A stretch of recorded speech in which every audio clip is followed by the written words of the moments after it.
Hello, good morning. Morning! Morning, ano, Chris and Jel. Ayan. Alam ko, chan. Yes. Lahat ng event kasama ko kaya. Hanggang Bosnal bukas. Ay, alas 3 bukas, Yeah. Boss Gold Custom Seats, Muntinlupa, opening. So, yun, nandun kami, SLRC. Unang tanong, Reka. Oh my God. Char. Gaano ka nakatagal nag-rides? Ay, high school pa lang nagmamotor na ako, pero nung binili ko yung sarili kong motor since October.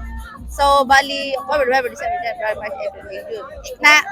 Fresh na fresh, no? Oo.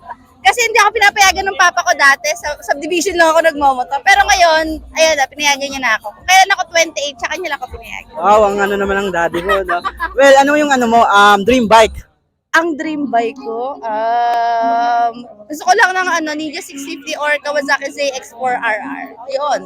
Ano naman yung dream destinations mo? Alo, gusto ko pumunta ng Baguio kasi di pa ako nakapunta ng Baguio. Gusto ko using big bike.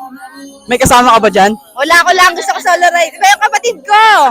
Ayan, OBR ko. Hindi ko lang kasama yung kapatid ko kasi may exam siya pero dapat kasama siya. Sayang. Ayan. Ano ko naman sa poster? Yes. Ano naman yung ano mo, mapapayo mo sa mga aspiring lady riders na vloggers? Ayun, ang mapapayo ko, gawin niyo lang lahat ng ng gusto niyong gawin, tsaka huwag kayong mahiya. Kasi nung una nahihiya din ako, pero nung napapasama ko lagi sa mga nagvo-vlog yan, ganyan din ako nahihiya. Yan, makapala yung mukha ka, charot lang.